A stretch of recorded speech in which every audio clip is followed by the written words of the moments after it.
the mediation committee for the figure that they were able to squeeze out of the national government of 415 billion.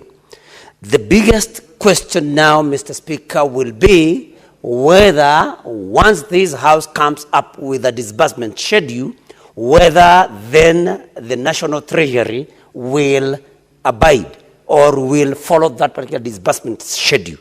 Because we have been having challenges with counties, not because we have not been able to allocate them amounts that can help in delivery of services at the county level, but because there are delayed disbursements, which is the next thing that these houses should push for, so that disbursements are made according to the schedule that we are going to come up with, Mr. Speaker.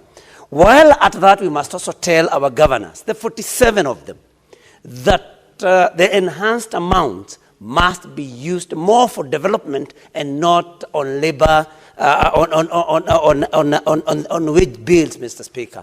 Because we have almost every other county, none has been able to abide by the 35% requirement, because, Mr. Speaker, they are required to maintain the wage bill at 35% of their total resources. And, Mr. Speaker, I request that you may ask the minority whip and the chair of the mediation committee to also give us some peace so that we can be able to prosecute our issues.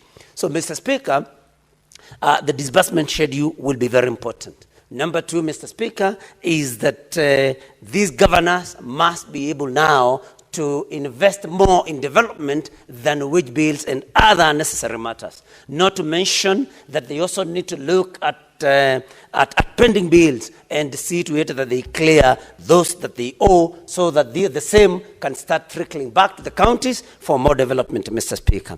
We must tell rogue governors who think that when these amounts of money are sent to them, that they can spend or expend the same for purposes other than those that serve the people of the counties that they are elected to serve in.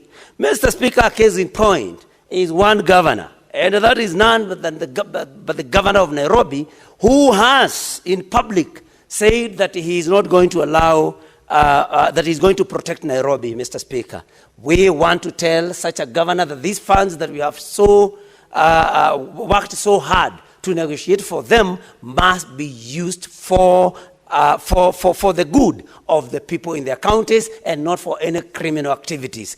Goons must not be financed from the amounts that we have negotiated for these counties, Mr. Speaker. Mr. Speaker, what is the point of order, Senator Mandago? Honorable Speaker, I didn't want to interrupt my good friend, the Senator from Murang'a, but understanding Order 105 as a statement of fact, can the Senator from Murang'a provide evidence that the governor for Nairobi has used the funds for Nairobi to pay goons? Honorable Speaker, we have not even released this money. We are just debating on what is going to be shared, and the governor, the Senator is making statements that I believe are not of fact. Can he provide evidence to the same? Honorable Speaker, the governor for Nairobi is within his rights to protect the property of the business people in Nairobi. We have witnessed the destruction that is happening. Business people are losing their capital. Honorable Speaker, wouldn't it be the responsibility of the governor to ensure there is a thriving, conducive business environment? And the governor should then use the necessary resources and available means to make sure that the businesses are protected, because that is what creates employment. The biggest problem we have in this country is unemployment. How do we destroy what we have in the pretext of... You've made your point of order known. Senator Nyutu. Thank you, Mr. Speaker. I think the former governor for USA Kenyans, I think he still suffers from the hangovers of having been governor in USA Kenyans. And for that reason, Mr. Speaker, he forgets that he's a senator who is supposed to defend devolution in counties and not to defend other governors. And then the point of order raised, Senator Nyutu, you've made an assertion to the effect that the governor of Nairobi is using resources to pay goons. Thank you, Mr. Speaker. Do you have evidence to that effect? Can you substantiate that statement? If yes, proceed to substantiate.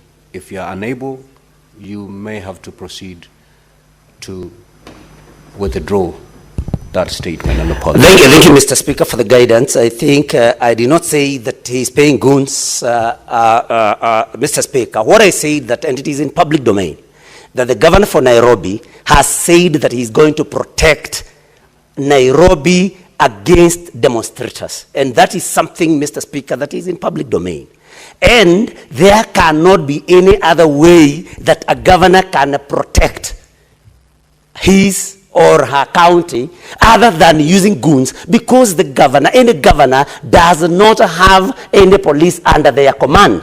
And Mr. Speaker, I would therefore not be very wrong to assume that any governor that says that they are going to protect their counties physically. Senator Nyutu, let's make this very short so that you proceed with your wonderful intervention on this report. You have made that assertion. The answer is there. Okay, Mr. Speaker. Substantiate or withdraw. Mr. Speaker, then I withdraw. Let me just continue. Let me just. The senator for Kakamega wants to inform me. Let's dispense with this point of order first. Okay. Okay, Mr. Speaker, then I withdraw. Let me continue. I was just advising governors, not just the governor of Nairobi, to expend amounts in a way that helps their constituents, and not in a way of showing bravado and spending their monies in matters that actually are not even important for their people, and not to overstep their mandate.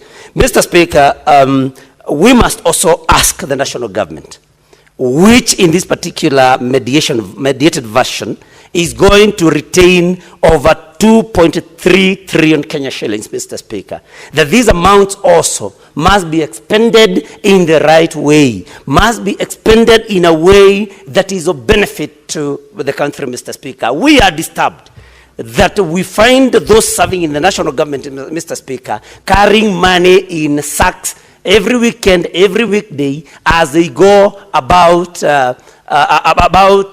even programs that are not known in law, like empowerment programs, Mr. Speaker. And we want to believe that these amounts are spent from the allocation that is made. So, Mr. Speaker, we would also want to call upon the national government to spend the amounts allocated to them in a way, Mr. Speaker, that, for example, creates jobs for our youth, improves health, because they are retaining amounts of money at the national level, just like Senator Mongatana submitted here, Mr. Speaker. And so we are saying, let the national government, and Mr. Speaker, you know,